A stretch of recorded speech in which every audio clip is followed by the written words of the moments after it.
Okay, I got 6 o'clock. I'm going to call our meeting to order tonight. First thing we'll do is a roll call. Rice. Here. Clifton here. Okay, all present. Before we get started tonight, we are going to stand and say a pledge of allegiance. And we'll go over our meeting tonight.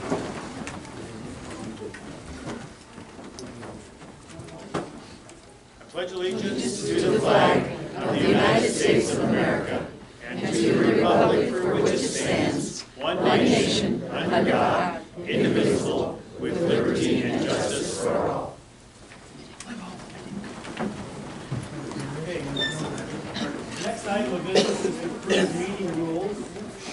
Have a motion to approve the meeting rules. So moved to approve the meeting rules. Have a motion by Aaron. Is there a second? I'll second the motion. I have a second by Dan. All those in favor indicate by saying aye. Aye.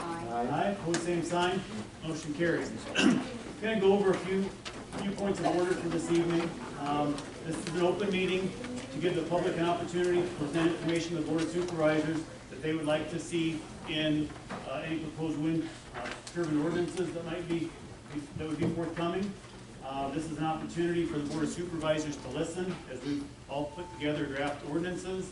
Going forward after the three forums, we'll gather the information that we've done, each form our basis of our own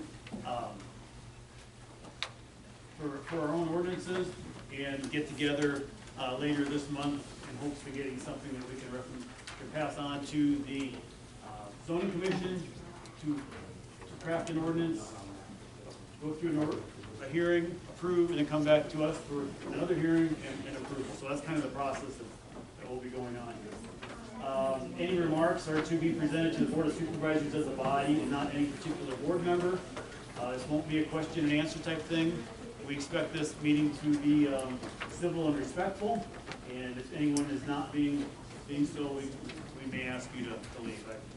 Our last forum was very, very respectful, and I expect tonight to be nothing different from that. We've got a list of people that have signed up to speak so far. People that have not spoken at the previous forum in Earlham will have the opportunity to go first, and then we'll move on to people that have spoken on this issue before. We ask when it's your time to speak that you'll come forward to the podium, and you'll have 3 minutes. Once your 3 minutes is up, you'll be done. So that's what we're going to do tonight. The first person I have signed up is Marshall Harper. Marshall, the floor is yours. I'll pass. Marshall's going to pass. All right. Next one I have is Harry Pettit. Harry, you have anything to say? Well, I thought when I signed that sheet, it was just whether I spoke it or not. You don't have any comments? Okay. Well, yeah, I do. All right. Lori Reiner, you're next. Do you have anything to say? Yes, sir. All right. Please address the podium. Once you've stated your name, we'll start your timer. My name is Lori Reiner. Good. I support the production of domestic renewable energy. Though no single source of energy is perfect, wind energy provides more benefits than drawbacks. I reviewed the 3 ordinances and want to speak specifically about 2 things: the number of turbines the county may have and the setback requirement. First, I recently heard about newer turbines being engineered to produce twice the amount of energy. If that technology does exist, we could produce the same amount of power with half as many turbines. That, to me, would be a great issue on which to compromise. Second, I support a setback of no more than 1,500 feet. Any greater distance would result in a de facto ban on wind energy. There is no point in having an ordinance if the setback precludes the placement of any turbines. Most rural counties have siting requirements that are less than that, usually within a range of 1,000 feet to 1,250 feet. In addition to the obvious benefits of powering homes and businesses and providing tax income for rural communities, energy produced from wind turbines attracts new businesses to the state. Most notably, Microsoft, Google, Facebook, and Apple specifically called out renewable energy as one of the reasons they chose Iowa as a location for their data centers. In addition, wind parks create operations and maintenance jobs in rural communities, an important consideration as we all want rural Iowa to thrive. The next few decades of energy production will look vastly different than the past few decades. Mid-American recognizes this and has invested heavily in the technology to capture and harvest one of Iowa's greatest natural resources. I'd like to close with an appeal to recognize the world we live in, the 21st century. Why not produce the energy people use right here in our own county and work to increase energy independence and energy security? Wind parks in Iowa, one of the top 5 windiest states in the country, provide a reliable source of energy, reduce the need to import fuel from unstable countries, reduce environmental impacts, is cleaner, and helps to mitigate the risks of climate change. Iowa's political leaders have provided great leadership and vision on this issue, including Governor Kim Reynolds and U.S. Senator Charles Grassley, who has promoted wind energy at the state and national levels. I call our position here in Madison County, that is our ability to harvest and supply that energy, a rather patriotic endeavor. Thank you. Thank you, Lauren.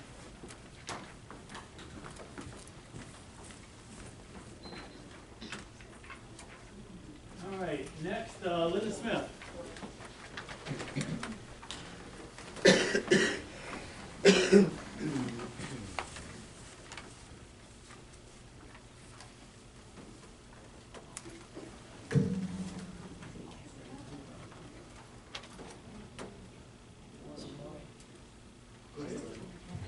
Hi, my name is Linda Smith, and I represent the Madison County Historic Preservation Commission.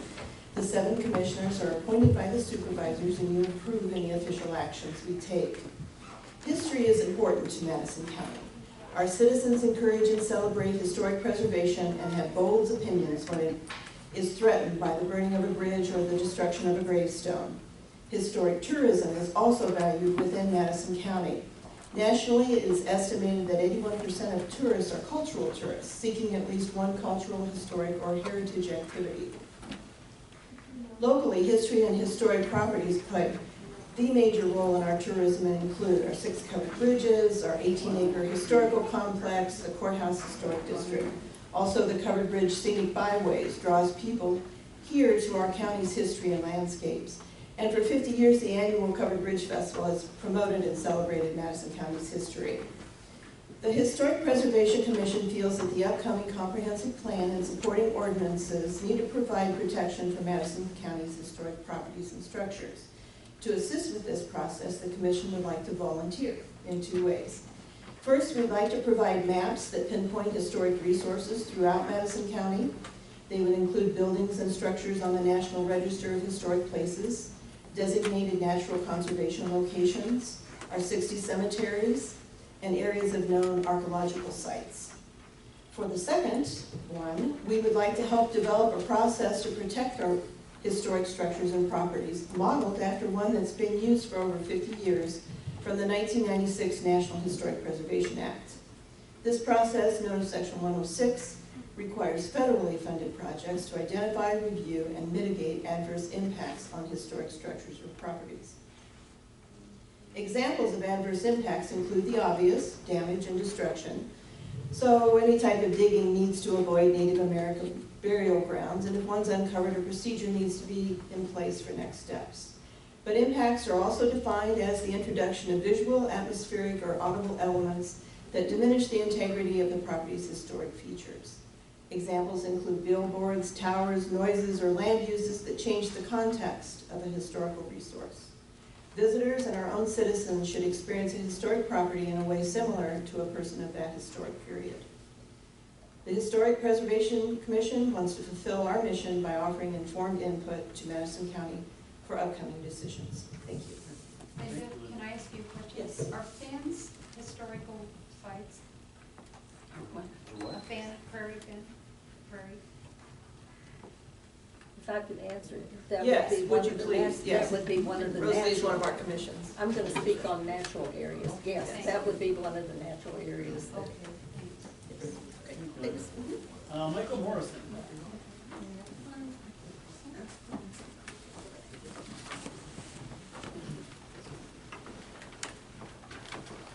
Hello, Mike Morrison, 1557 105th Street, Erosion, Iowa.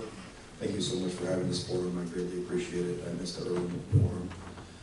Just a couple things. I don't have a lot of eloquent remarks created, but I'm new to Erosion. I'm new to Madison County.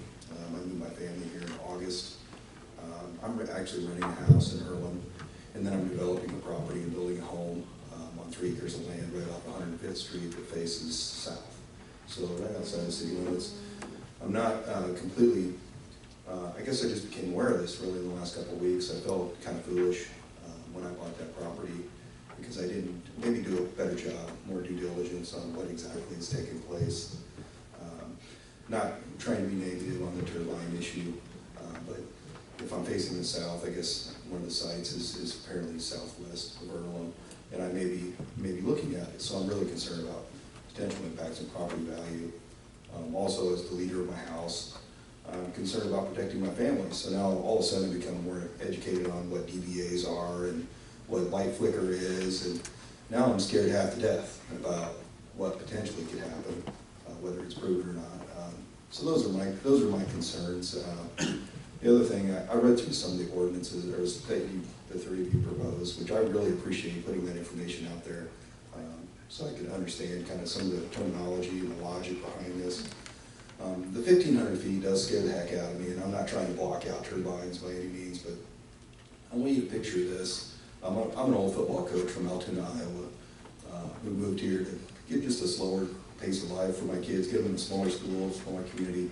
But I look at 1,500 feet, and I think, well, let me get my freshman, and he's pretty fast. He runs 400 in the low 50s, but let's say he runs it in 60 seconds, which would be a slower, not very, very competitive time in high school. But let's have that kid just take off and start running, and then when that 60 seconds hits, have them stop. And that's going to be actually more of a distance than 1,500 feet. So I want you to think about that. You know, a track around a football field is 400 meters. So that distance, I guess, would concern me, just because when I look, as I drove down here today, I also look over to Adair County, and I'm a lot further away than 1,500 feet. And I said, there are monstrosities. They're pretty large. I mean, I think everybody can admit that. And they stick out, and so I'm scared to death that it's going to be maybe the largest feature I stare at every day as I leave my house. And you know, what are those impacts going to be? I can appreciate some offsetting benefits of other companies moving in. I'm moving in from Altoona. But I will say, you know, encouraging like Facebook or Google or any of these places moving here, I don't see the positive impact, quite frankly, other than franchise fees that they give. I know Altoona would get a franchise fee every year from Facebook of over $1 million, just because I've been to city council meetings and understand that. But they are absolute monstrosities that employ less than 50 people at those sites. While they might employ people to build it, there's nobody that's long-term, that's going to have a family and community that's going to help grow it. And they are probably some of the most difficult things to look at as you drive by on I-80. They're just these huge, no trees. They don't have anything planted. They haven't done any beautification, which is concerning. But that's just my outlook as somebody who's brand new. I'm trying to protect my family, trying to protect my property, and I'm just scared to death about what the possibilities are. You know, are there possibilities for energy in the future? Absolutely. But I'm not sure those outweigh what we could impact. I don't know where I'm at on my time. I started and stopped it, so I don't know either, so I think we're quite close. Okay. The only other thing I'd say is it's long before I even moved to Madison County and the sites were approved. And I know there was some concerns about changing the rules in the middle of the game. The only thing I'll say on changing the rules in the middle of the game, a game is for fun and for activity. And I'm not trying to be a smart guy by any means, but when things impact people's lives and potential well-being, then I think that is a time that maybe we need to take a look at it and maybe call a timeout. And sometimes the rules do change. But anyway, thank you for your time. I appreciate it. I appreciate it. Next I have Allie Greif.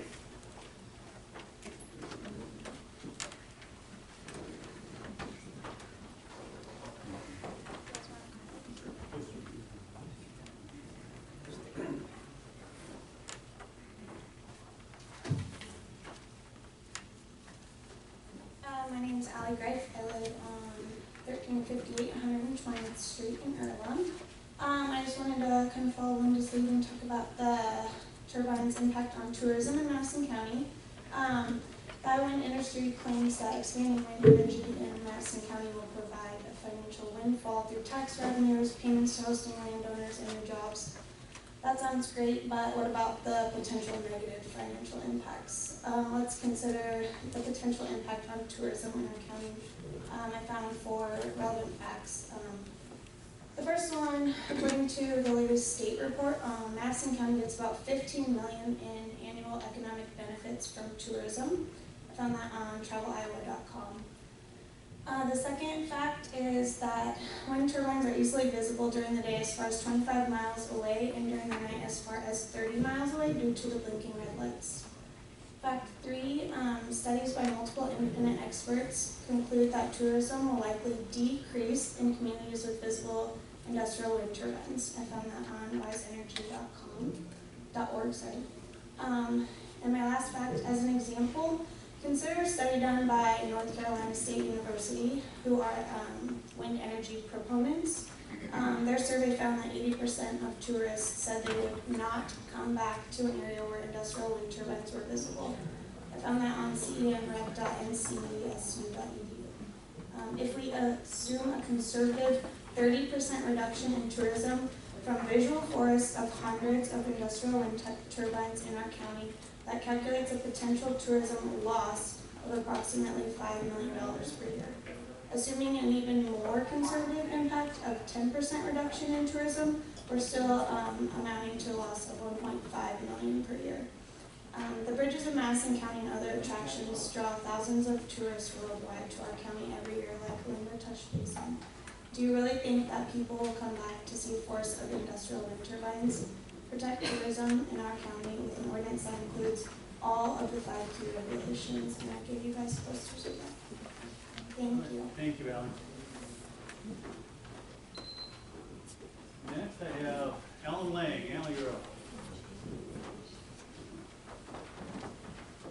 Thank you. My name is Alan Lang. I reside at 212 North 15th Avenue here in Winterset with my wife, Jill.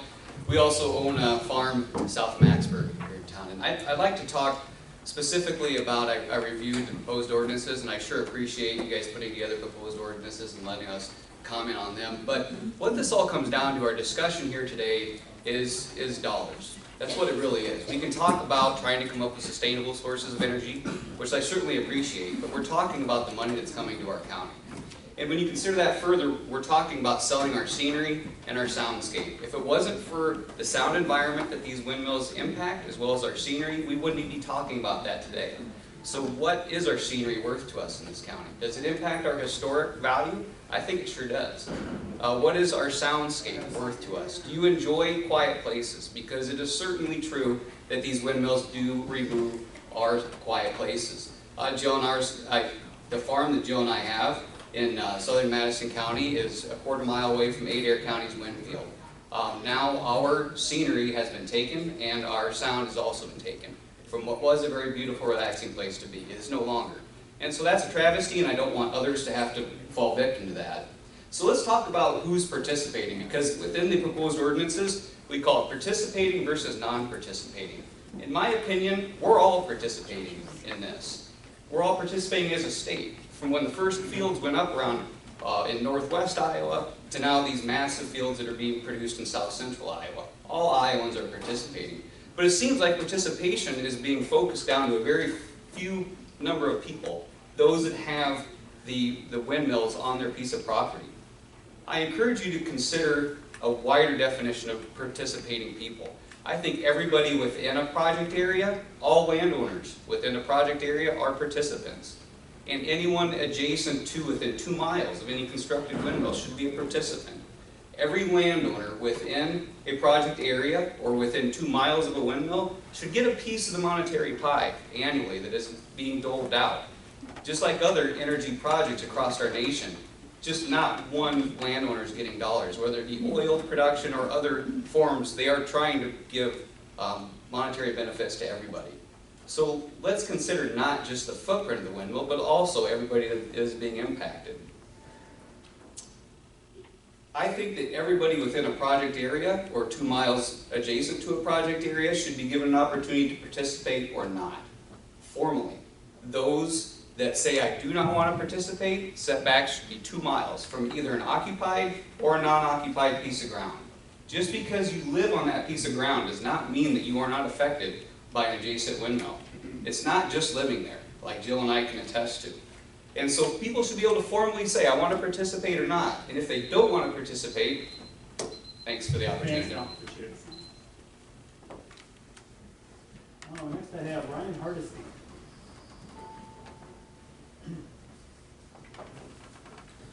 Good evening, Ryan Hardesty, 2924 Pewter Road, Truro, Iowa. I live in Madison County my whole life, intend to stay here for the rest of my life. I have concerns with these proposed ordinances. Madison County zoning ordinance, the first page, section 1, purpose part A. The ordinance is adopted for the following purpose: to provide land use planning for the orderly growth of the county and to enhance the beauty of its natural resources. I do not believe that construction of commercial wind turbines will help growth in the county, and I do believe that they do not enhance the beauty of the county's natural resources. I have many concerns with the proposed ordinance, but I'm just going to cover a few because I'm limited in time. I don't agree with having a 1,500 foot or 2,500 foot setback from a wind turbine to a residential occupied single family home. I do believe that 5,280 feet, 1 mile would be acceptable. I think whatever the proposed ordinance should be, the setback from the city should be the same as the town. I know one of the draft ordinances has a different setback for single family homes in city limits. I think it should be the same whether you're a home or a town. I have concerns with setbacks because of turbine blades potentially coming off the turbines or throwing ice, or life safety issues associated with setbacks. It's my opinion that if these projects cannot work with a 5,280 foot setback, then they're being proposed in areas that are too densely populated for the projects. Shadow flicker is another concern I have. Two of the draft ordinance would allow for 30 hours per year, up to 30 minutes per day. I don't believe any amount of shadow flicker should be permitted on existing residents. I'd ask everybody to watch some YouTube videos on shadow flicker and ask yourself if you'd like to live in that situation. It's a major concern.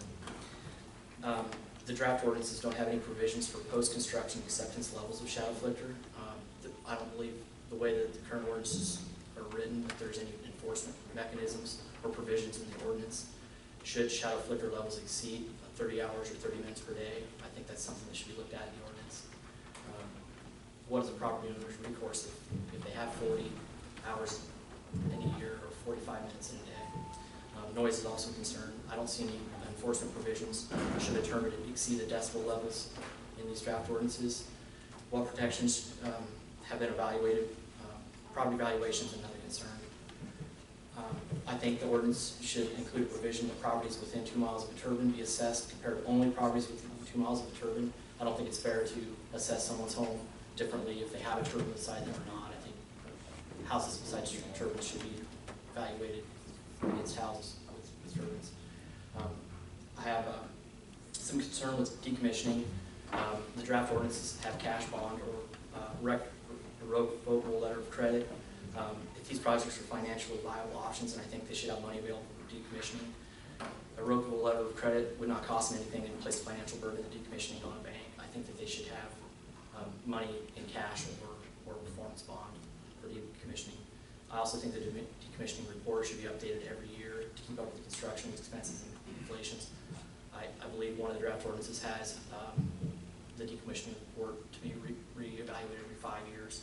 I'd be concerned that in year 4, the costs have already increased greatly and it wouldn't cover the cost. So I'd like to see that report looked at yearly. I think we got to be getting close. I'm sorry. I apologize for that. You want to wrap up there? Okay. In the draft ordinances, I don't see a penalty for exceeding time requirements for removal. I think something in the ordinance should be there for penalties for non-removal after discontinuation of use. Ordinance need a time removal frame and costly penalties associated with it. If there's no time penalties, there's no financial incentive for these to be removed after decommissioning. Transmission lines, I'd like to see the lines underground. I think in the ordinance, if these underground transmission lines are in the vicinity of existing trees, I think they should be bored instead of open cut installed that way. They're not tearing out a bunch of existing trees. I think that could be done.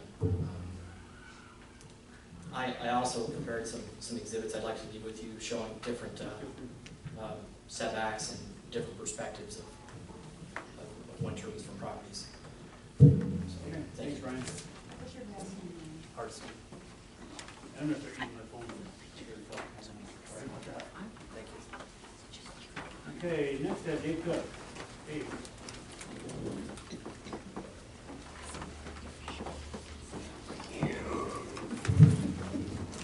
Hi, Dave Cook, 1421 North 20th Street, Erosion. My thesis tonight is simply this. Residential acreage property purchased or refinanced that lie within a wind energy footprint and possibly up to 2 miles outside will potentially suffer a loss of value with setbacks of a minimum of 1,500 feet. I would agree with Forbes' article dated 9/23/15 entitled, "Do Wind Turbines Lower Property Values?" Quoting, "Markets are all about supply and demand, and all things being equal, why would somebody choose to buy a home with an industrial wind farm nearby? And simply put, it seems impossible to believe that wind turbines add to a property's value," unquote. Michael McCann of McCann Appraisal, LLC of Chicago, concludes that residential property values are adversely and measurably impacted by close proximity of industrial scale wind energy projects up to 2 miles and a range of from 25% to 40% of value loss in his report to the Adams County Board in Quincy, Illinois, June 8, 2010. In a publication dated July 16, 2011, entitled "Values in Wind, a Hedonic Analysis of Wind Power Facilities," authored by the School of Business at Clarkson University, Potsdam, New York, a summary of this 41-page document is as follows. The sitting of wind facilities is extremely controversial. This paper uses data on 11,369 property transactions over 9 years in northern New York to explore the effects of new wind facilities on property values. We find that nearby wind facilities significantly reduce property values. Decreasing the distance to the nearest turbine to 1 mile results in a decline of price between 7.73 and 14.87%. Now, sales data from Madison County will take several years to prove or disprove my premise, but during this time, as a retired mortgage lender, financing of residential homes in the turbine project may be difficult, as appraisers have to identify in their report the existence of turbines in the proximity of the subject property. And without historical comparable sales in a turbine field, they cannot justify value to an underwriter. It is my opinion that existing values will suffer, resulting in lower tax revenue for the county and loss of new home construction in these areas. With greater setbacks, there will be a less hit to values. So I'm sure you see a big economic auger filling the county bin, but there's a hole at the bottom that should not be ignored. Thank you. Thank you. All right, next I have Brett Terhart.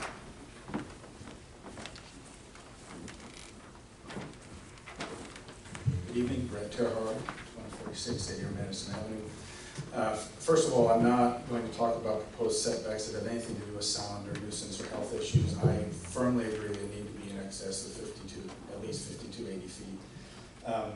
What are the true safety and evacuation zone distances, the safety zone around these, where we hunt, fish, picnic, ride horse? What are those zones?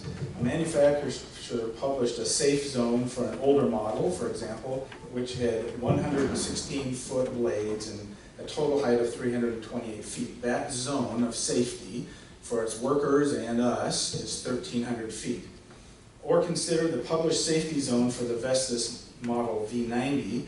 Those blades are 144 feet long, and the height is in the range of 400 feet. That safe zone for us to spend time is 1,640 feet, okay? Now, what about the newer V110s? They stand just under 500 feet. Those blades span 177 feet. Again, you don't have to be a physicist to know that the safe zone expands as you get height and bigger radius, okay? So sadly, it's really difficult to find anything on this new model, okay? It's really hard to find anything, and I don't think you have the correct information, possibly. The new ordinance must not allow the placing of wind turbines close enough to a property line that renders any part of the adjacent landowner's property as unsafe or unusable. Meaning, if a safe zone, let's say for this new big one, V10, is 2,400 feet, okay? Let's say it's 2,400 feet, And the tower is, according to the ordinances I see here, is 1.1 times the distance, to say from a property line. That's 545 feet away, okay? So you can see that the unwanted overlap is 1,855 feet onto the non-participant's property. You get what I'm saying? Because that's a big zone. How is this equitable that a turbine can be placed such that it would render up to 1,855 feet of a non-participating landowner's property unsafe, almost unusable, because they're not supposed to spend time in that zone? That's in the safety manuals, if you can find one. This shouldn't be allowed. So the safe zone should also be taken into account for the distance when you look at turbine siting around public roads. 500 feet, you know, when you have a throw zone that has been calculated in excess of 640 feet already, and you're putting the bigger ones only 545 feet away, I think you're making a liability for the county, okay? Also cemeteries, people spend time there. Occupied or non-occupied residential buildings.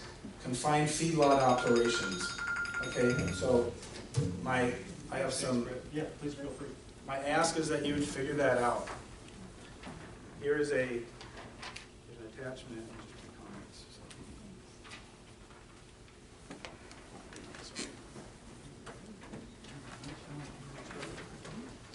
Okay, next I have Rachel Chairmark.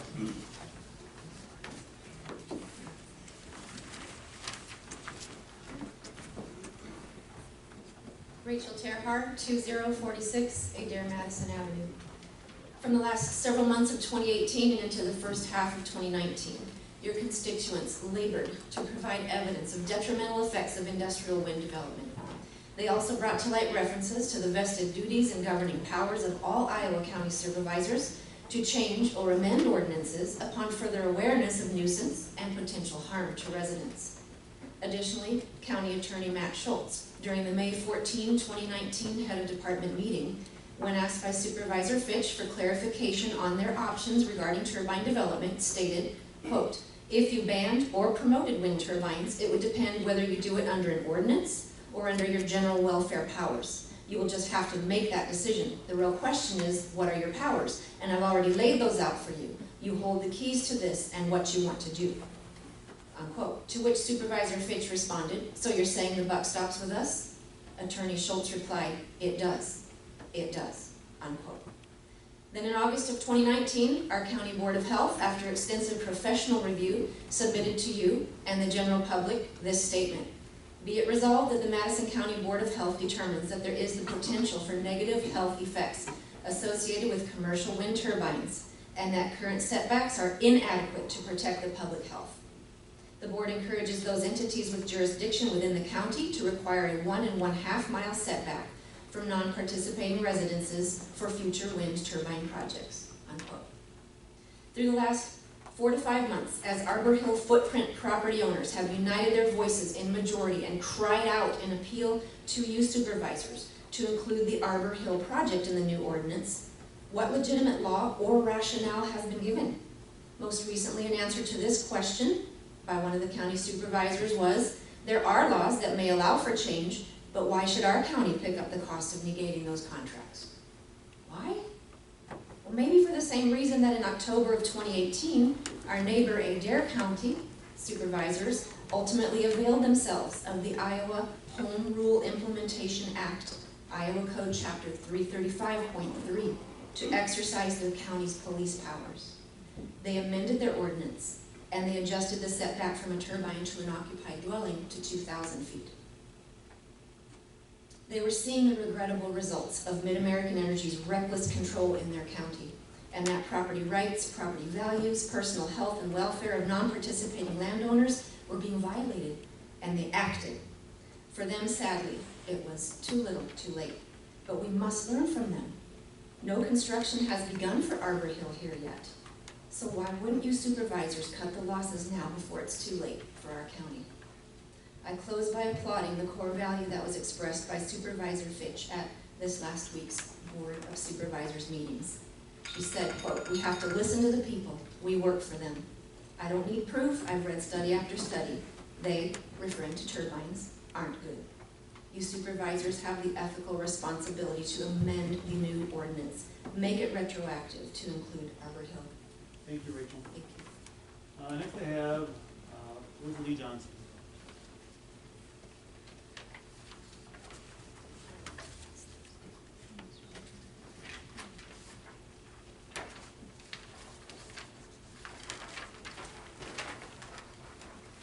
Would you like to come?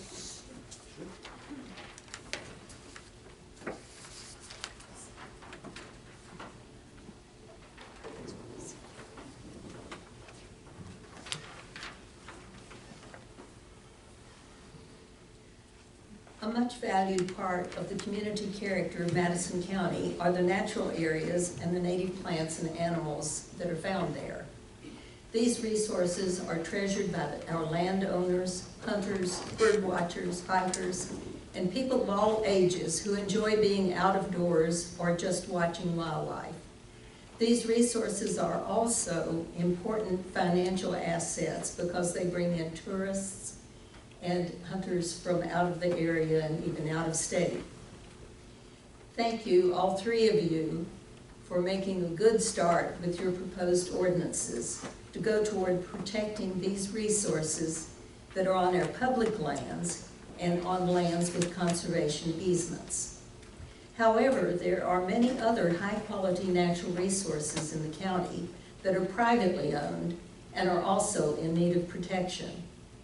For example, my own family and other families that I know have spent many years identifying and restoring natural areas in the county with the plan to give the land to the county or give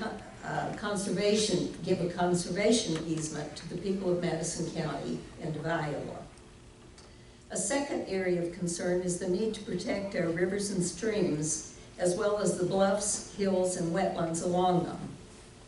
These are often highly erosive areas that are kept stable by the covers of native prairie plants, savannas, and mature woodlands.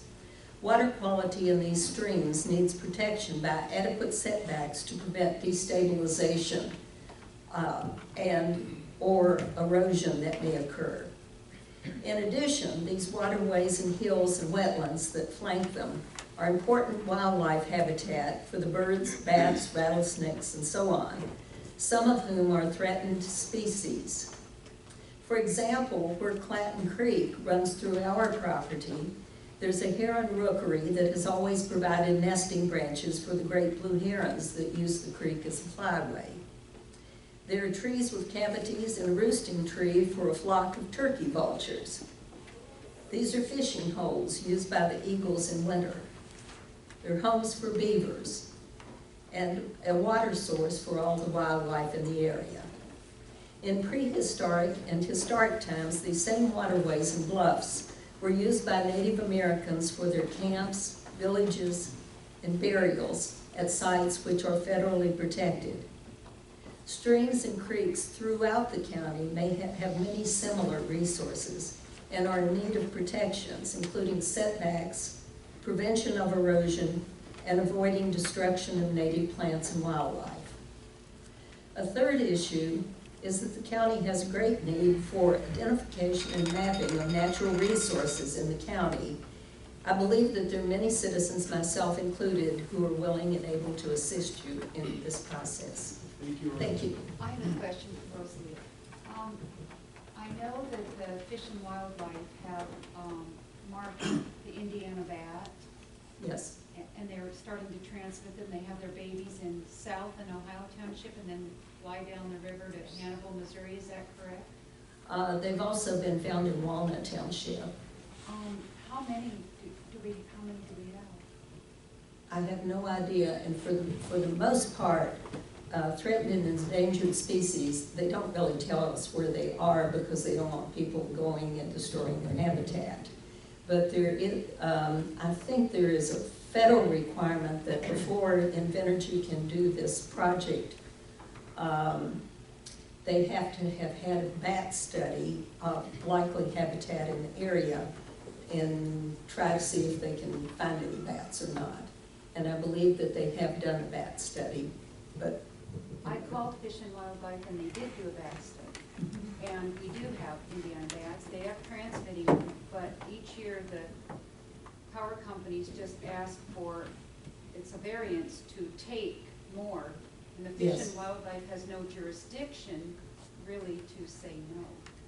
This is my understanding, and the same thing happens with eagles, that they have a right to kill. There are 5 Yes. species listed, yeah. Yes, Oh, okay, so that's what you found also. yes, that's my understanding. All right, thank you. All right, thank you. Next I have David Morford.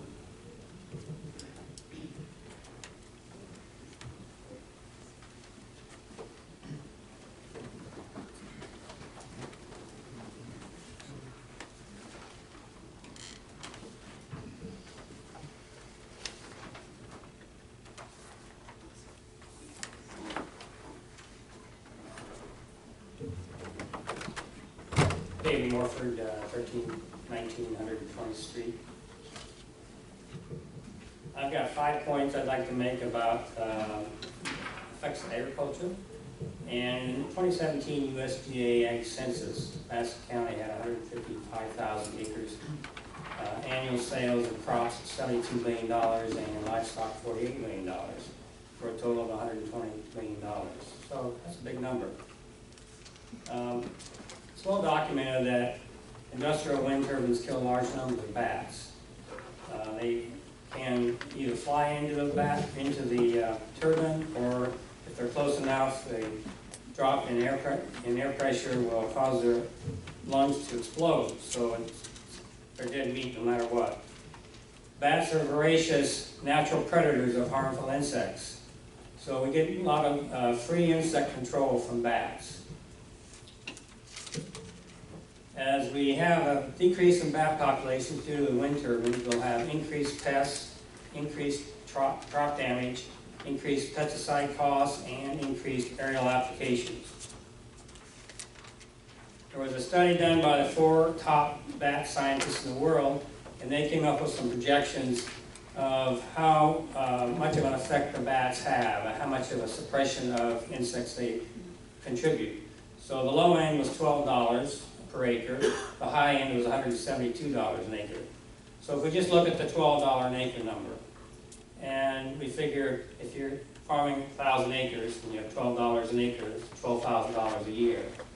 So if you happen to sign up for 2 turbines and get $8,000 a year from those, you've used 1.5 turbines to break even, just from additional costs for more insects as the bats are decimated. So if you farm 2,000 acres, you'd be up to 3 turbines as a break even. 3,000 acres, you'd be 4.5 turbines, and 4,000 acres, you'd be 6 turbines. So if you farm 4,000 acres, you're spending all this money you're getting from the turbines just for additional insect control. And that's a low number. I mean, $12 an acre, that's 1 application per year per acre if you're lucky. So doesn't seem like a very good deal to me, and thank you. All right, thank you, David.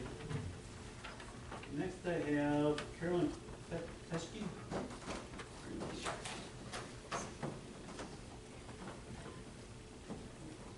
Good evening, Carolyn Pecci, 2456 167th Court in Winterset. Didn't prepare anything formally tonight, but just wanted to share my point of view as a citizen. My husband and 3 children moved from Urbandale to Winterset 6 years ago to escape the city life, to raise our children in nature, and to have a sense of freedom and beauty and art that Madison County provides. And I believe it was about a year ago, we were shocked to see one night, all of a sudden, as we were coming home, this horizon of a giant horizon full of blinking lights that we had never seen before, didn't know where they came from. And as we started to learn about where they came from, we really became invested in understanding more about turbines and the plants in Madison County. So I applaud the fact that we have a 1-year moratorium to be able to look at the ordinances to protect our land. I would say when we think about values, we've heard a lot of monetary disincentives for these turbines. I think you're going to come out on lots of different sides of perspectives, but what I would say is that the value of the beauty of nature the value of a quieter life, the value of our tourism, and what it means to really be a part of Madison County should be something that we take very seriously. I would definitely support a 2-mile setback, definitely support the radar detected lights to minimize light pollution, and also very much highly consider the recommendations from our professional health professionals to be able to consider what this could mean for our quality of life. So thank you for your time. Thank you, Carol. Next I have Leon, Pillager? Leon? Leon Phillips? Leon Phillips. Phillips. Leon Phillips. I didn't read any speech. Oh, well, You wrote it you don't want to talk? We can pass on that. Next I have Roy Jost. Roy, there you are.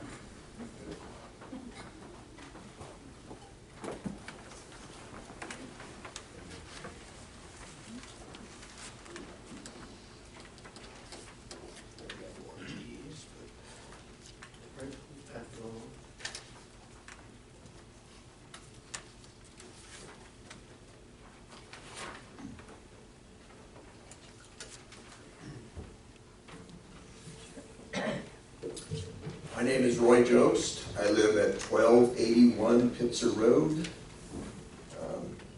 I have a Mid-American Energy propaganda. This little flyer was in our latest electrical bill we received a few days ago. It has a picture of a soybean field dotted with several industrial wind turbines.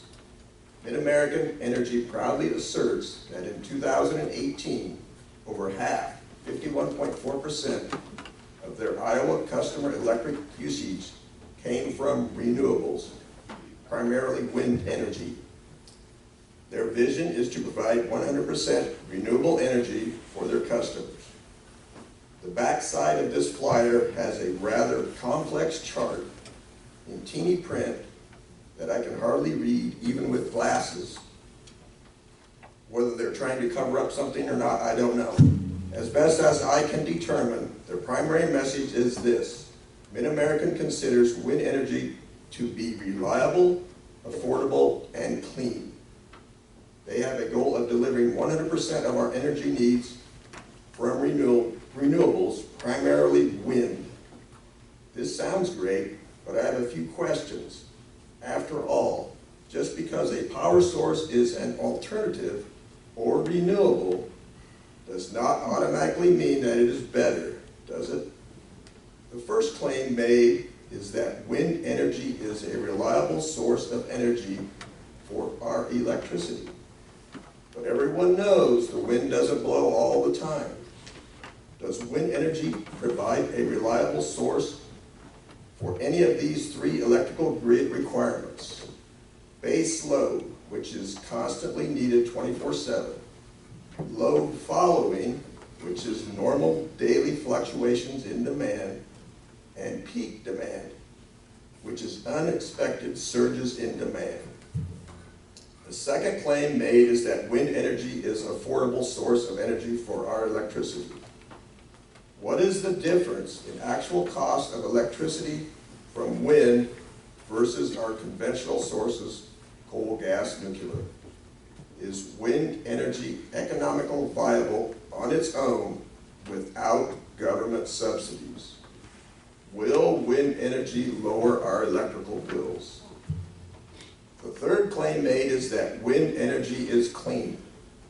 Is there any scientific evidence that wind energy meaningfully reduces carbon dioxide and the threat of global climate change? Can wind energy replace our need for fossil fuel plants? What about the negative impacts of industrial wind turbines on humans and animals and our rural environment? Is it sheer folly to accept the wind energy self-serving claims without question them and requiring scientific proof they are true? Thank you. Thank you. Next I have Nancy Forrest.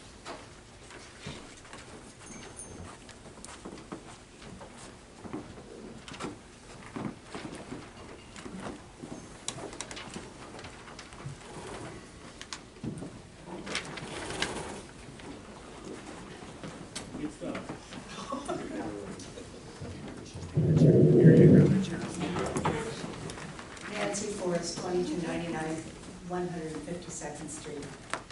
Thank you very much for the opportunity to have this forum. Very grateful for that.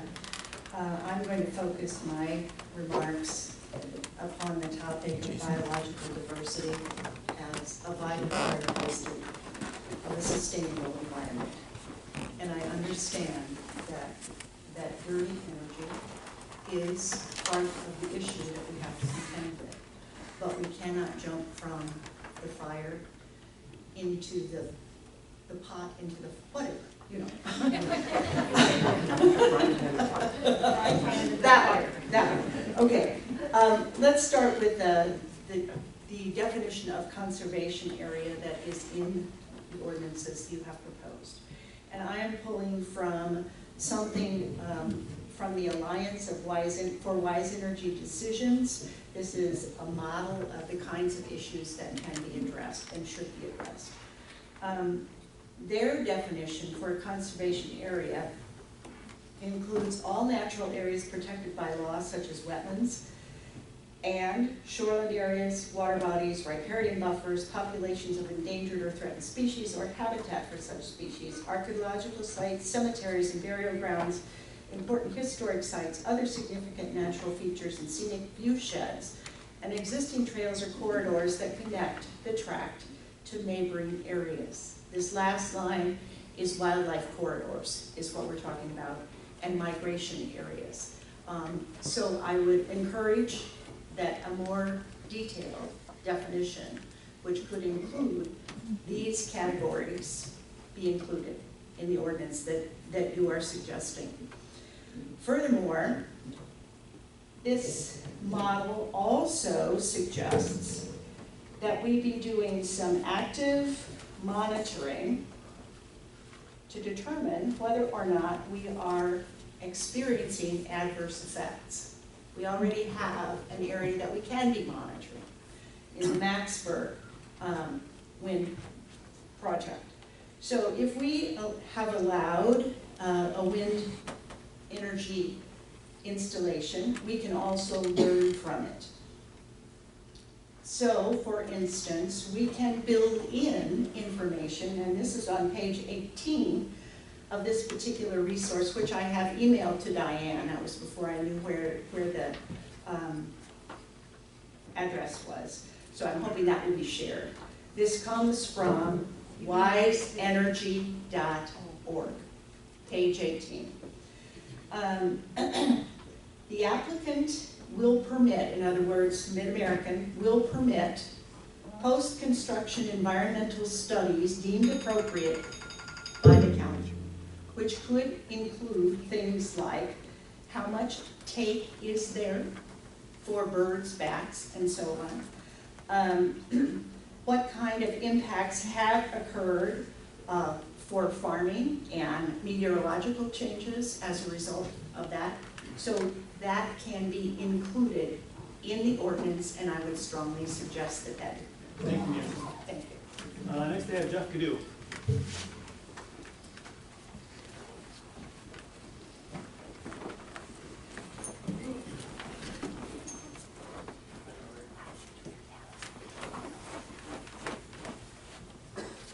You're hiding behind a post, I couldn't see you. Yes, I was. I got shy. I didn't prepare anything. I live in the middle of Jeff Cadieux, 3210 Fawn Avenue, Larmer, Iowa. I live 4 miles from the town of Maxburg. I'm right in the middle of the Maxburg wind farm. I haven't seen all the negative effects I hear about. Maybe they're there, I have not seen them. We have some on our property. We farm around almost half of them down there. I haven't seen the issues. Mid-America, we had tile problems when they went through. They came and fixed them. I called them Friday because I have another tile break. They'll come and fix it. I haven't seen all the issues I hear about. We live around them every day, work around them 365 days a year. I've lived here my whole life. Did not move into the county. I've been in Grand River Township for 62 years. So, and I've watched my changes. I think the county could use the income from them for some infrastructure. When I go drive down the roads and we farm ground, we can't cross the bridges because they need rebuilt. I think the income from them would be a great benefit to the county, if they would use it. What else to tell you? Anything else? Very few people. Yes, it is. Yes, it is. Yep, like I said, I live around them every day. We work around them every day. And yeah, there's some noise. There's noise. The lights, I never notice them when I'm around home. I notice them when I'm coming to home. But when right there at home, I don't notice them. They're up high enough. I don't notice them. We see the shadow flickers sometimes. No big deal. Not a big deal. I think we're blowing everything out of proportion a lot here. I really believe if the man owns the land, he can do what he wants with his land. And if the people want to move in the area, if they don't like it, they don't have to move here. That's just my opinion. All right. Okay, thanks, Jeff. You bet. A couple more on this list that spoke at a previous meeting, so don't let me forget to come back to them so we'll get there. But we're going to go through the people who have not spoke first. I have Dwight Stearns up next. Dwight.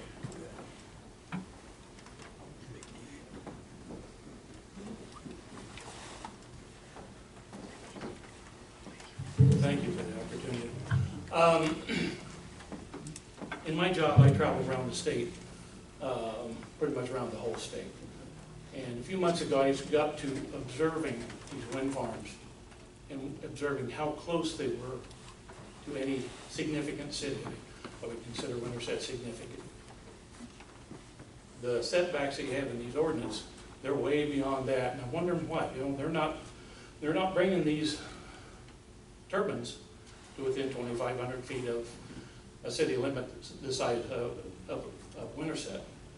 And I'm wondering why. And I came up with two possibilities. One, the powers that be said, no way, they're not getting that close. We're not going to allow that farm to come that close. Or Mid-America Energy knows the kickback that's going to happen if those turbines would come within 1,500 feet of the city limits of Winterset. You would have some significant kickback. So to me, it's one or the other. So if we have a group of people, you know, we've got more people and more complaints, more effect, but yet these ordinances are going to allow them to affect the rest of us. You know, the other thing in looking through this ordinance, I was observing, I didn't have a chance to really go through it great, but the noise section of these ordinances, they say audible noise due to CWEX sites operation shall not exceed, well, it says 60 and then 50 in parentheses on this one I'm looking at here, decibels when measured at any inhabitable residence, school, church, hospital, public library, existing on the date of the approval of the special use permit. Sound levels, however, may be exceeded during events falling outside of the permitted owner's control. I would say if the wind is blowing, that's outside their control. So if these are exceeding that noise limit, the property owner has no recourse with an ordinance like this that is so vague that if the wind's blowing, that's outside their control. So I strongly recommend that the board go with a minimum of 1 mile setback on these. It's just one person has control of the property, and that's great, and he should be able to do what he wants to it, except when it so adversely affects the neighbor that they can't enjoy their livelihood. So, thank you. Thank you, Ed. Next I have Richard Friedman.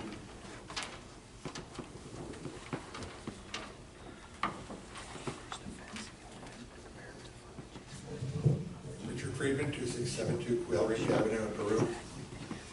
When we moved to our farm in Iowa, we had bats in our barns and bald eagles as frequent visitors. We also had many kinds of birds. Only 7 years later, many of the birds are gone. We haven't seen a bald eagle in 2 years. We haven't had bats in at least 3 years. This is not a scientific study. It's only a single observation. But it seems to me that when we see an effect like this, we should be looking for a cause. And one of the things that has happened in the last 7 years is the creation of wind farms in western Madison County. Iowa is in the center of the Mississippi Flyway. That is the route that migratory birds use when they fly from Canada in the fall to the Gulf of Mexico and back in the spring. And when we kill those birds in Iowa, we change the ecology from one end of the flyway to the other. That's the whole middle of the country. Do you know what happens when the birds disappear? The seeds that the birds distribute don't get spread. The bugs that destroy our crops have no natural predators. For example, the fall armyworm that has destroyed huge swaths of crops and is creating famine in China and Africa is now starting to be seen here in almost every state in this country. Mid-American Energy has filed a bat and bald eagle conservation plan for Iowa wind farms with the U.S. Fish and Wildlife Service. It proposed a series of weak measures to help minimize how wind turbines may impact bald eagles and 4 bat species. The Habitat Conservation Plan aims to protect 4 bat species by modifying nighttime operations during certain months and making additional operational changes. But according to Mid-America's own documents, the changes will only slightly decrease electric generation output. So it's not a huge compromise. They also propose a $4.4 million bat conservation fund and a $1.6 million eagle conservation fund to support statewide mitigation projects. But money does not replace bats, which are extraordinary stewards of our ecology by consuming a variety of moths, flies, beetles, and other insects. When feeding under normal circumstances, they can capture 600 to 1,000 mosquito-sized insects per hour. As for the eagles, the company wants the U.S. government to give them a 30-year permit to allow for an average of 10 turbine-related incidental bald eagle takes per year across its Iowa service territory. That's 300 eagles during the life of the permit. That's unacceptable, I think. Kelly McKay, the Hampton Board wildlife biologist who conducts the midwinter bald eagle survey for the Quad City area, said he counted a total of 1,258 birds along his 81.5-mile route in January, compared to 2,199 in 2018. That's down 941. That's a huge percentage, and I think we're suffering a major loss of habitat, and it's really really damaging our ecology by putting up twin turbines. Thank you. I'm sorry, I have trouble reading the next one, but it's somebody that lives on Elderberry Avenue. That was me, and I didn't sign up. Oh, you're not one to speak? Okay, all right. Next I have Mary Bigelow.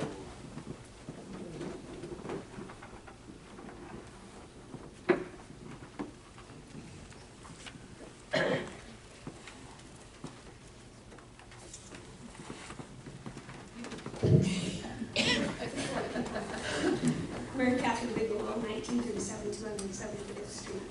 I dropped off last week an article, Chapman-6, facts about wind turbine noise and recommended setbacks that I dropped off for you guys to read, which is available on the internet for other people, and I'll reference it a little bit. I appreciate you putting the ordinances on the internet on your listings so that we can review it beforehand. I have a little concern about the setbacks, and one is, Phil, you have one.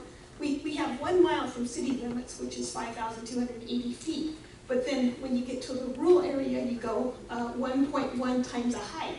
Well, if it's a 300 or 500 foot turbine, you're talking 300 to 550 feet, which is way different than the mile that you give for town people. And even from a residence, you're talking 1,500 feet. Well, it should be from my property line, not from my resident, because I have a right to use my property as I like. Aaron, you didn't even list amount of footage from property line other than it shouldn't have any overhang, which wouldn't even give you 300 or 500 feet, I don't think. So why is the setback different for the people in town than it is for the people in the country? And as supervisors, you're to protect our rights too. And so I think writing this into the ordinance would be a good way to protect our rights.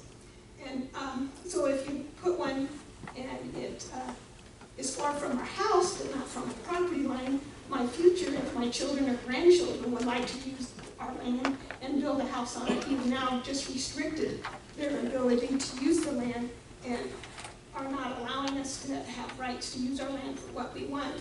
And in this thing, in this page, it had a good summary of it, that all landowners should have the right to do with their land what they choose, as long as it doesn't harm or impede a neighboring landowner. A setback is for safety reasons. and it must be maintained. Zoning will allow wind turbines to be built, but they need a proper setback. Diane has the 5,200 feet from a resident, or 2,700, or half a mile from property line. I would like to see it be a full mile from the property line, not from a residence, so that I could use my property as I wish. The Massachusetts Department of Environmental Planning did a study on wind turbines and their health impact. And they said it should be no less than 1 mile or 10 times the rotor blade. So if you're talking a 500-foot structure, 10 times it would be 5,000 feet. So we're talking the mile setback. The other thing that many of the things have been addressed by other people, but one thing that hasn't is in the removal of the structures. They put lots of concrete in. They've been past our house, you know. Anyway, a lot of concrete goes into that, and you've got that they will remove it 4 foot down.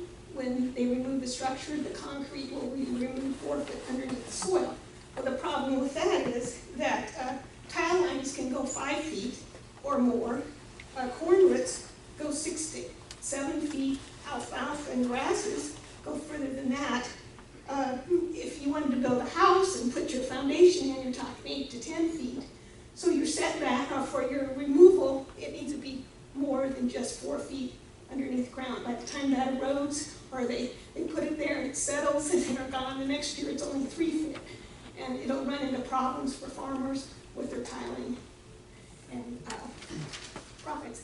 A lot of people have mentioned the noise, the wildlife, the visions, the tours. I have a National Historical property, and I don't want less tourists or less people coming to see our property. I did find studies that the property values were decreased 12 to 14% in Canada and London. In Canada, it was up to 22%, and that was even up to 6 miles away from the wind turbines, but they were 22% was 1.5 miles. I'm sorry I didn't start this again on time. Okay. I'm pretty sure we ran over. I just want to mention that infrasound is a sound you cannot hear, and just because the decimals is recorded that there's an infrasound that these make, and some people are sensitive to that. There was a study that a family of 3 and 2 people the infrasound bothered and 1 it didn't. So we're not all equally affected by the noise. All right, thanks, Mary Catherine. Next I have Corey Cadu. Corey.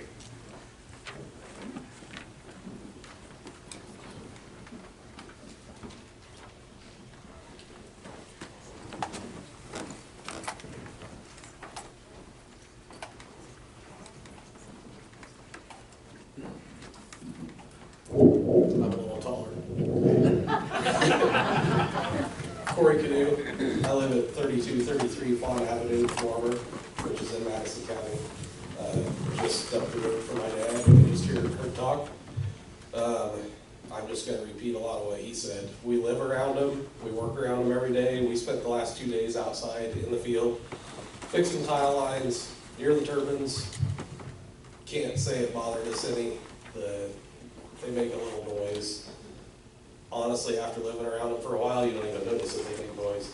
People will pull in the driveway and say, boy, those are noisy today, and I'll say, I hadn't noticed it until you mentioned it, and now I hear it. But my house gets a little bit of shadow flicker certain times of the year, for a little bit first thing in the morning. Usually I'm putting my boots on and going out the door, so I don't really care, but if I was staying home, I'd probably close the curtains and then open them up half an hour later. Really can't say they've adversely affected my life or my family's life in any way. No complaints. That's all I have. All right, very good. Thank you, Corey. Next we have Marilyn Boyle.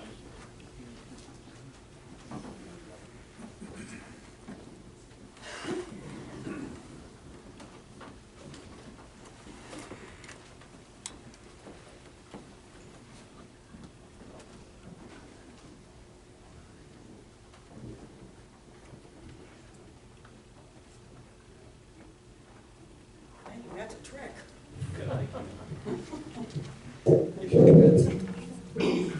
Marilyn Boyle, 1448 Creamery Road, Dexter, Penn Township. As you begin the task of developing developing a wind turbine ordinance for Madison County that will be a positive step toward the future of all citizens. The first and most important question you need to consider is whether Madison County wants to be a progressive and forward-thinking county. I've read all 3 proposed ordinances, and of the 3 drafts, one clearly will never allow another wind turbine to be built in Madison County. One suggests reasonable parameters for future wind farm development, and one is somewhere in between. As you begin your deliberations, here are some thoughts. Do we need 500 plus wind turbines? Probably not. Do we expect the demand for energy to keep increasing? Of course.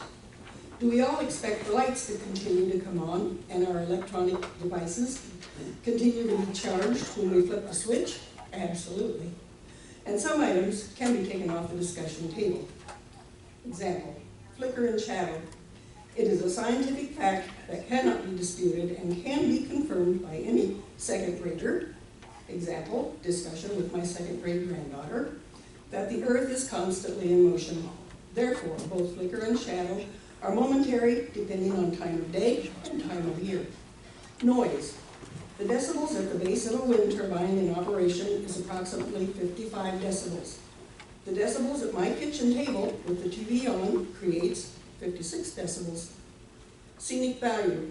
The official travel guide to Iowa's byways lists the turbines near Adair as scenic.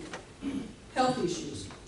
In 1879, the British Medical Journal reported that the newly popular telephone could cause nervous excitability, with buzzing noises in the ear, giddiness, and neurologic pains. 19th century American neurologist George Miller Beard argued the proliferation of a range of symptoms of nervousness were caused by wireless telegraphy, science, steam power, newspapers, and the education of women. In other words, modern civilization. The same was true when electricity came to rural America. The poles were ugly, and the many lines strung from them made noise. They hummed, and they caused headaches, and they killed birds. More recently, rural water caused many complaints from landowners about cut tile lines, destruction of crop, and field compaction causing distress and anxiety. And we've since had public anxieties about televisions, electric blankets, microwave ovens, power lines, computers, Wi-Fi, solar panels, and cell phones causing brain cancer, all unsupported by fact. Change is sometimes difficult to accept, but change is progress, and progress is a part of our everyday lives. Without progress, where would we be? Who among us wants to give up our flush toilet, running water, lights, appliances, and electronics powered by electricity? Until such time that we are all ready and willing to give up all of our electronic devices, the need for electric energy will continue to increase exponentially. So supervisors, you have your work cut out for you, and I don't envy your task. But it's up to you to draft an ordinance that will weigh all the facts, not the hearsay, and make decisions that are progressive, enlightened, and in the best interest of Madison County as a whole. Thank you, Your Honor. Next, I have Jake Ketzer.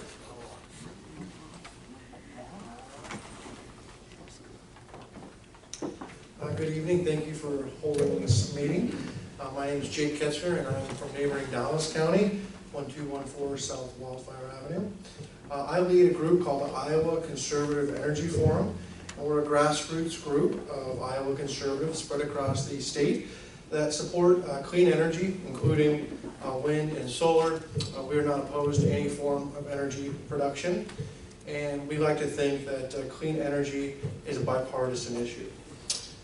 Over half of Iowa's counties already have wind development, as you all know very well here, including Madison County, and Madison County has a great opportunity to continue benefiting from wind energy. Wind energy has been safely and successfully operated in Iowa for the last 15 years.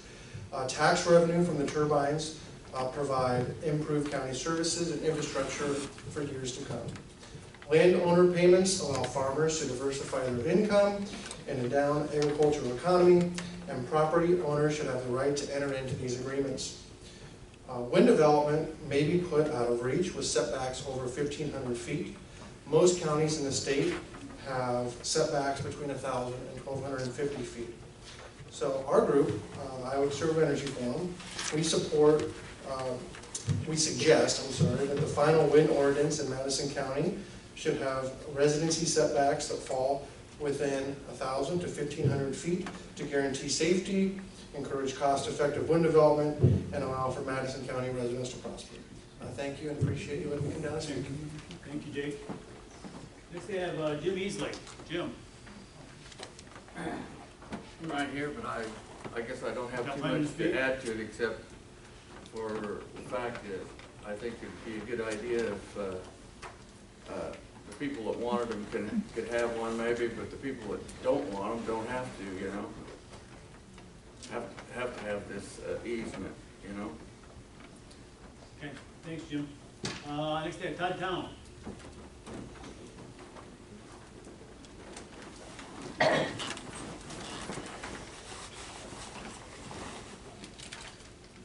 Hello, I live at 2563 225th Street.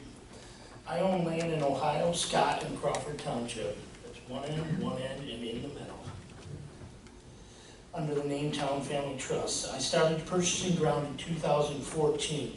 There was no talk of windmills whatsoever when I purchased this land. I have purchased this land and have invested a lot of money and time and a future profit towards our retirement.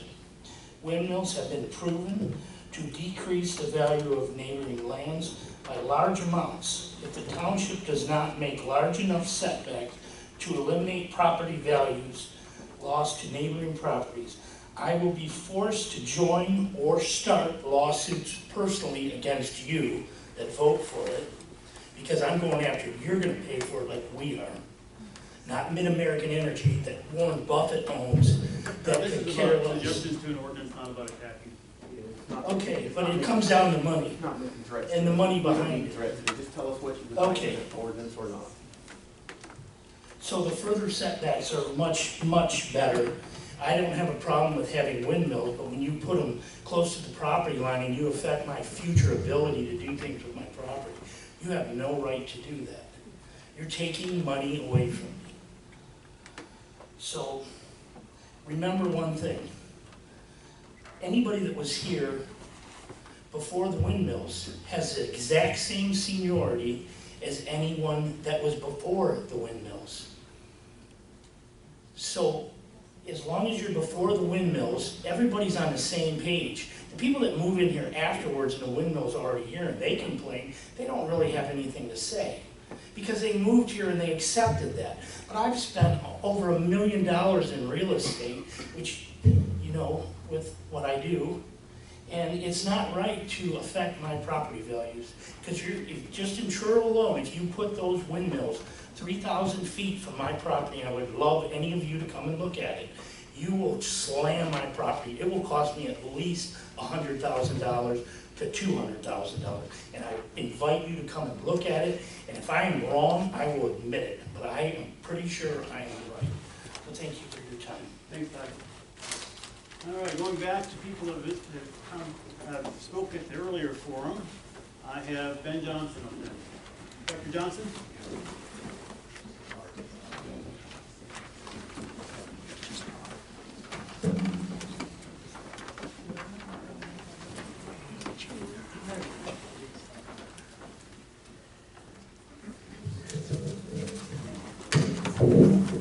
Dr. Ben Johnson, cardiologist, 1078 200 Street, Dexter. We are here to write a wind ordinance that protects the health, safety, and welfare of the residents of this county. That is priority number one.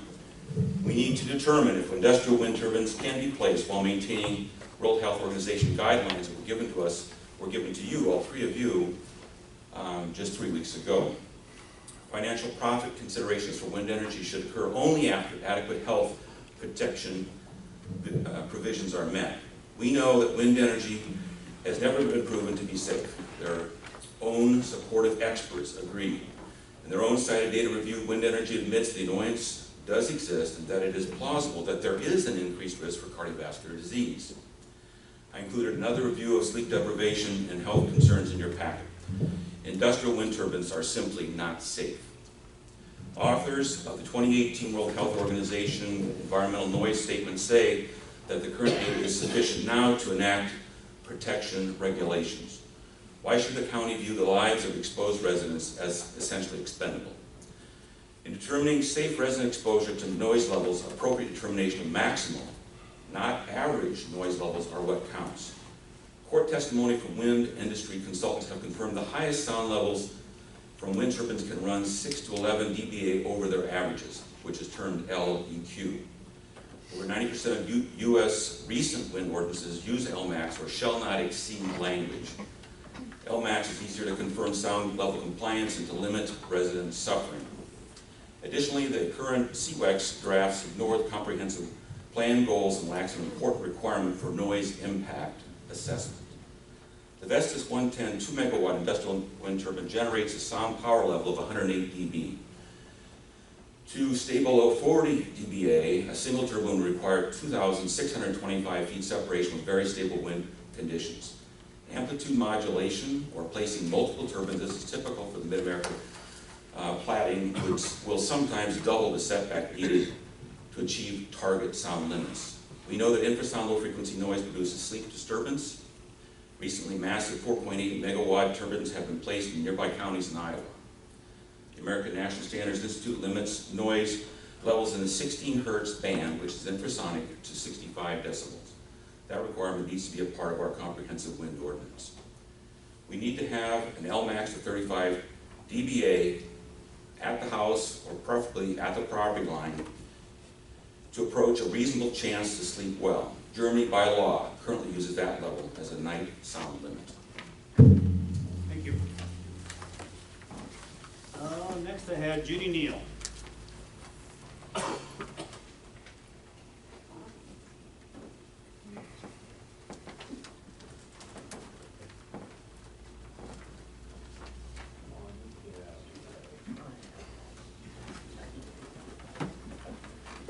Judy Neal, Pitzer, Iowa. I support wind turbine development because of my commitment to bringing clean energy to our communities and due to the economic benefits provided by wind projects. They do allow a farmer to diversify because, as we know, farm prices right now aren't very good, and it would be nice to have something stable to depend upon. In order to balance the benefits of wind energy with potential public health and safety concerns, I urge the board to adopt a setback requirement of no more than 1,200 feet from residences and other occupied buildings. I recognize that the Madison County Board of Health has recommended that wind farms be located 1.5 miles from any residence due to apparent concerns regarding the potential health impacts of sound and flicker caused by wind turbines. However, there is no authoritative evidence that sound from wind turbines represents a risk to human health among neighboring residents, and flicker typically occurs very briefly, if at all, and can be mitigated with reasonable setbacks. Most wind ordinances in Iowa contain setback requirements of 1,000 to 1,200 feet. According to the American Planning Association, the 1,000-foot setback has become standard because this distance creates a substantial margin of safety, minimizing an already extremely small risk of any injury or property damage caused by wind turbines. Should the county choose to impose a setback greater than 1,200 feet, I urge you to consider a 1,500-foot setback.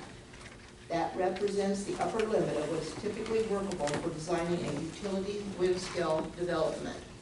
Any setback greater than that would act as an effective ban on new wind projects in Madison County. Additionally, adequate setbacks should provide property owners from experience any nuisance noise levels from turbines. The American Planning Association has explained that the options for effectively mitigating sound levels after a wind project have been built are limited, and jurisdictions with specific sound standard at a particular location tend to rely on turbine setbacks from homes or property boundaries to control noise issues. As a result, I recommend addressing sound impacts up front with appropriate setbacks rather than imposing sound level limits in a separate provision of any new ordinance. Finally, I note that the two of the proposed ordinances would require a $1,000 permit fee per wind turbine.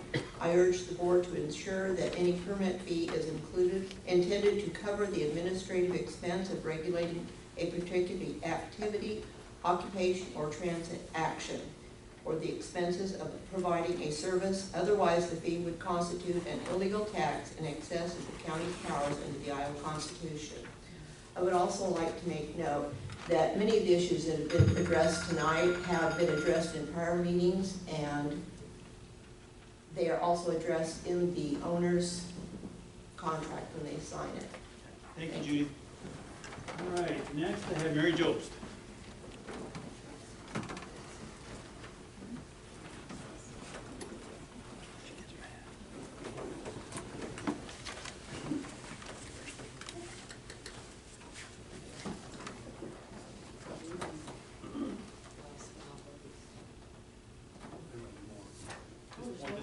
This is the last one signed up. We'll see if anybody else wants to talk.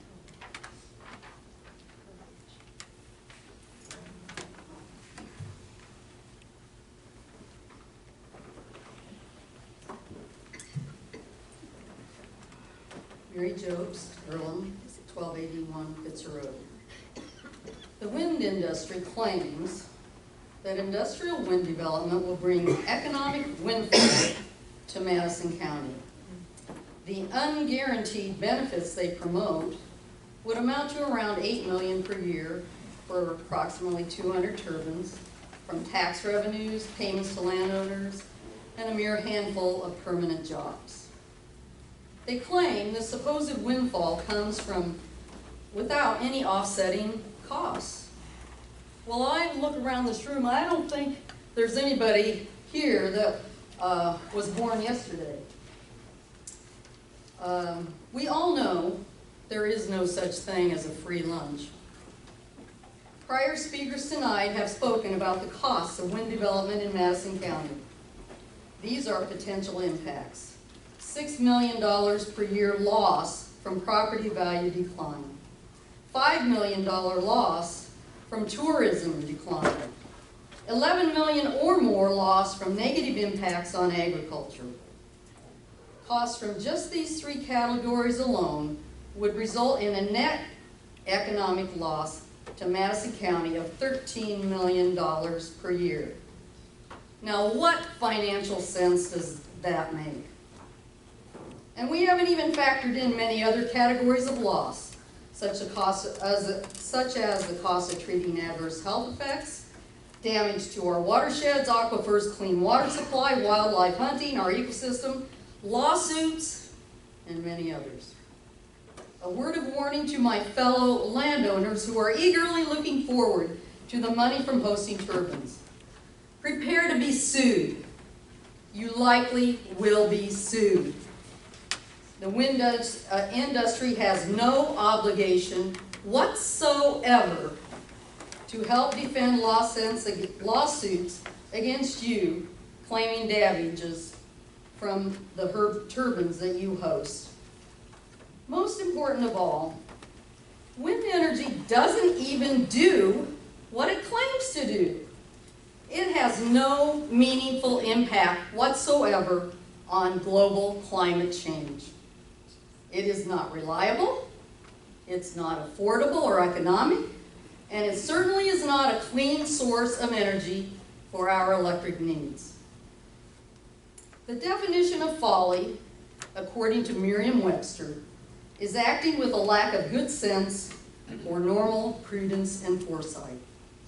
Madam and Mr. Supervisors, I urge you to enact a wind ordinance that includes, at a minimum, those 5 key regulations on that poster over there.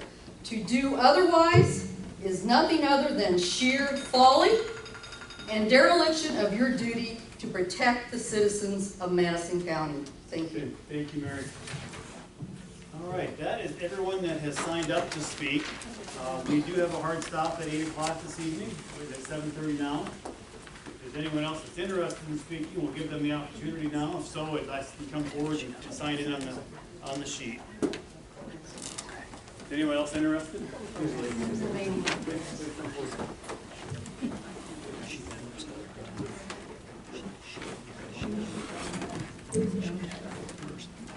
Do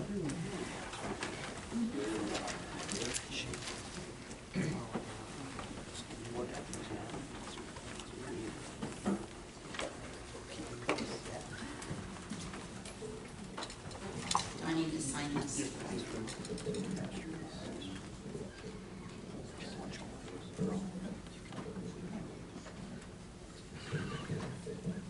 My name is Karen Walter, and I live at 817 West Mills in Winterset. I've lived here for 1.5 years. Before we moved here, I worked in Messina in the middle of all the wind turbines. I never noticed any flicker, any noise. We thought they were very pretty. We included them on our return address label because we thought they were very nice. And today we happen to be in Messina. I spoke to a friend and we were talking about it.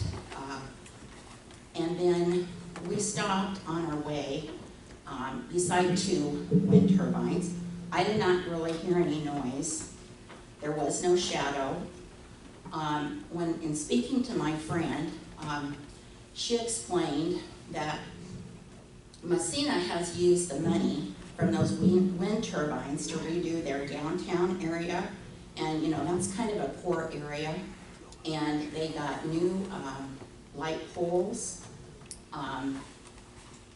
and she talked about how they have improved the roads in the area with gravel, and they've really made a big difference in that area. So I'm not sure that a lot of the people that have spoken here against them, have they actually lived by the wind turbines? Do they know what they're going to be like? My experience is entirely different. And we do have climate change, and we do need to do something. The Australian fires are an example of that. So that's just what I wanted to say. All right, thanks for your question. Anybody else want to speak this evening? Mark.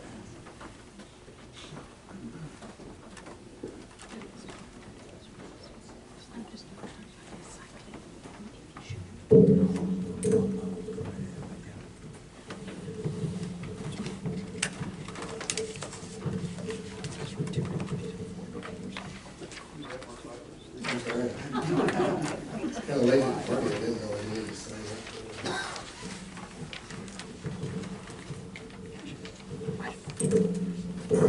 Okay, I'm for what's going to happen, energy sources that are safe for humans, safe for the environment, and fiscally responsible. And for that reason, I'm going to recommend that you repeal the Iowa Tax Code 427B.20, which allows wind turbines to never be taxed at more than 30% of their assessed value for their lifetime, while the rest of us that own property, own homes, and businesses in Madison County have to pay 100% of our tax assessed value. I'm going to reference some information that was put in an editorial in Madisonian a couple weeks ago and use their numbers. According to that editorial, Maxford wind turbines have generated a little bit over $2.4 million in tax revenue. It goes on to say that that's been a financial good thing for the community. It's helped help work on the renovation of the courthouse, on the ambulance garage. The other two are the meal site and the conservation. Thank you. I believe all